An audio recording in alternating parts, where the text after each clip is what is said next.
کہ یہ عمومی طور پہ جو ہمارے ہاں ایک ڈر پھیلا ہوا ہے، خوف پھیلا ہوا ہے، اس کو ہم نے اپنے اندر سے ختم کرنا ہے۔ جنات بنیادی طور پر یہ جو اجاڑ بیابان علاقے ہوتے ہیں، جنگل گھاٹیاں ہوتی ہیں، ویران جگہ ہوتی ہیں، وہاں پہ جا کے رہتے ہیں۔ آبادیوں میں بہت کم ہوتے ہیں، کیونکہ یہ انسانوں سے ڈرتے ہیں۔ ان کو وہ جگہ چاہیے جہاں انسان نہ آتا ہو۔ اب اس میں یہ بھی ہو سکتا ہے، اگر آپ بچے ڈرے نہیں تو یہ بھی ہو سکتا ہے کہ آپ کے گھر میں ایسا کمرہ جو سال 6 مہینے کوئی جاتا ہی نہیں ہے، تو وہاں پہ چونکہ انسان کوئی نہیں جاتا، جن وہاں پہ رہ رہے ہوں گے، اور اگر آپ وہاں پہ آنا جانا شروع کر دیں وہاں سے بھی چلے جائیں گے۔ یہ وہاں پہ رہتے ہیں جہاں پہ انسان نہ آتا ہو، اس لیے اجاڑ بیابان میں، جنگلوں میں جو ہے وہ زیادہ تر یہ رہتے ہیں۔ اور کچھ ایسے ہیں کہ جو آبادی میں بھی رہتے ہیں، گھروں میں بھی رہتے ہیں، لیکن وہ انتہائی شریف ہوتے ہیں، کسی کو کچھ نہیں کہتے الا یہ کہ آپ کی طرف سے ان کو کوئی نقصان پہنچے۔ مثال کے طور پہ آپ کے گھر میں جو رہ رہا ہے وہ بڑا ایک نیک انسان ہے، اچھا انسان ہے، اور اس کو گھر میں ہر وقت ناچ گانا سننے کو ملتا ہے تو وہ تنگ تو کرے گا، کیونکہ وہ ڈسٹرب ہو رہا ہے۔ وہ نیک آدمی ہے، نیک انسان ہے، اچھا انسان ہے، تو جب تک ان کو پریشان نہ کیجیے کچھ نہیں کہتے، بالکل کچھ نہیں۔ جیسے ایک حدیث میں آتا ہے، یہ غزوہ خندق کا واقعہ ہے کہ ایک صحابی جو ہے وہ خندق چھوڑ کے رسول اللہ سے چھٹی لے کے ایمرجنسی میں جب وہ گھر گئے تو وہاں جا کے اپنے گھر میں انہوں نے سام دیکھا، اور ان کے ہاتھ میں نیزہ تھا چونکہ خندق سے واپس آ رہے تھے، تو انہوں نے وہ نیزہ جو ہے وہ سام کو مارا۔ اب سام تو جو ہے جس انداز سے نیزہ مارا گیا، سام کٹ بھی گیا لیکن مرا نہیں، سام نے اچھل کے پھر جو ہے وہ ڈسا صحابی کو، اور دیکھنے والے دیکھتے رہ گئے، کہتے ہیں کہ ہمیں نہیں پتا پہلے سام مرا تھا یا پہلے صحابی گرے تھے، یعنی اتنی جلدی ہوگا جو ہوا۔ رسول اللہ کو جا کے بیان کیا گیا، آپ غزوہ خندق میں موجود تھے، آپ کو بیان کیا گیا تو آپ علیہ السلام کے الفاظ یہ تھے، آپ نے فرمایا ان بالمدینۃ نفرا من الجن اسلموا، لوگوں مدینے میں کچھ جن بھی مسلمان ہو گئے ہیں، وہ رہتے ہیں، فمن رأى شيئا من هذه الاوامر، تو جو کوئی بھی اس قسم کی چیزیں محسوس کرے، فلیؤذنه ثلاثا، اس کو چاہیے کہ 3 دن اس کو کہے کہ یہاں سے چلا جا، 3 دن اس کو کہے کہ یہاں سے چلا جا، ہمیں پریشان نہ کر۔ لیکن اگر وہ چلا جائے تو واقعی وہ شریف ہے، جن ہے، واقعی ہے۔ فَإِن بَدَا لَهُ بَعْدُ فَلْيَقْتُلْ، لیکن اگر 3 دن کے بعد وہ نہیں جا رہا، اس کو قتل کر دیا جائے کہ وہ اس طرح کا نہیں، وہ شیطان ہے، وہ تنگ کرنے کے لیے آئے۔ تو اب دیکھیے گا کہ نبی کریم صلی اللہ علیہ وسلم نے کلیئر کٹ انداز میں بیان کر دیا۔ اچھا، گھروں میں جو رہتے ہیں ان میں جو زیادہ شریر ہوتے ہیں وہ واش روم میں رہتے ہیں، جو بیت الخلاء ہے وہاں رہیں گے۔ حدیث نبی اسلام کی سنن ابی داؤد کی حدیث نمبر 6، پہلے ہی شروع کے اندر ہی سنن ابی داؤد کی حدیث موجود ہے، نبی اسلام نے فرمایا ان هذه الحشوش محتضرۃ،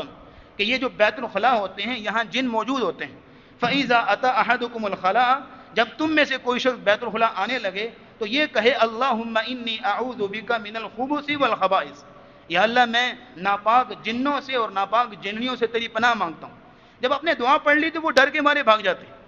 ہوتا یہ ہے کہ ہم دعا نہیں پڑھتے، بس یہ ہے کہ واش روم میں چلے گئے اور وہاں جا کے موبائل کھولا، من پسند ویڈیوز دیکھی، اور بعد میں زندگی میں جب اثرات پڑتے ہیں پھر روتے ہیں، پھر عاملوں کے پاس جاتے ہیں، اور بھائی پہلے ہی پرہیز کر لو۔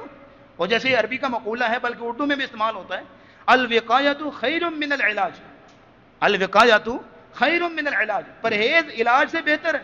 بعد میں جو بھاگنا ہے، پیسے لگانے ہیں، تو پہلے ہی اپنا پرہیز رکھو، پہلے ہی ان چیزوں کو سمجھ کے چلو۔ اس کے علاوہ آپ دیکھیے گا کہ جب مغرب کا وقت ہوتا ہے، جیسے ہی سورہ غروب ہوتا ہے، یہ جنات جو ہیں وہ ویرانوں سے نکل کر آبادیوں میں پھیل جاتے ہیں، گلیوں میں، بازاروں میں پھر رہے ہوتے ہیں، عام طور پہ پھر رہے ہوتے ہیں۔ کیوں؟ کیونکہ ان کو رہنے کے لیے جگہ چاہیے، کھانے کے لیے جو ہے وہ کھانا چاہیے، تو یہ پھر دیکھتے ہیں کون بندہ گھر میں داخل ہونے لگا ہے، بسم اللہ نہیں پڑھی اس نے،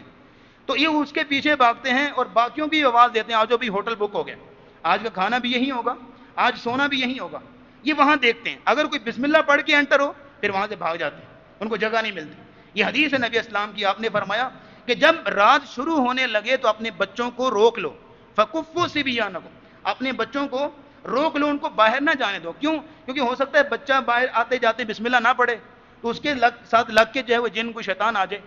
تو تمہیں بڑوں کو تو پتہ نا بسم اللہ پڑھنی، لیکن یہاں تو بڑے بھی نہیں پڑھتے نا، یہ تو اس زمانے کی بڑوں کی بات ہو رہی ہے، صحابہ تھے، ان کو کہا گیا کہ تم تو پڑھتے ہو لیکن بچے نہیں پڑھتے، لہذا بچوں کو روک کے رکھا کرو، اس ٹائم باہر نہ نکلیں، ہو سکتا ہے اس کے ساتھ لگ کے کوئی اندر آ جائے۔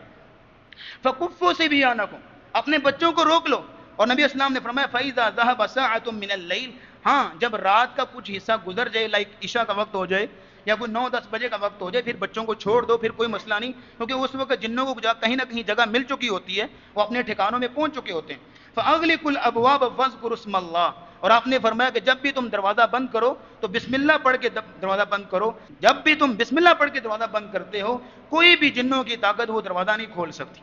اس لیے اب یہاں پہ یہی بات آپ نوٹ کر لیجئے نا کہ جس بندے نے بسم اللہ پڑھی ہے، اب میں آپ کے سامنے یہاں یہ پانی پیتا ہوں، میں چیلنج کرتا ہوں، بسم اللہ پڑھ کے پانی پیتا ہوں، جنوں کی پوری طاقت مل جائے، پوری دنیا کے جن مل جائیں، وہ مجھ سے پانی ایک گھونٹ میں نہیں چھین سکتے،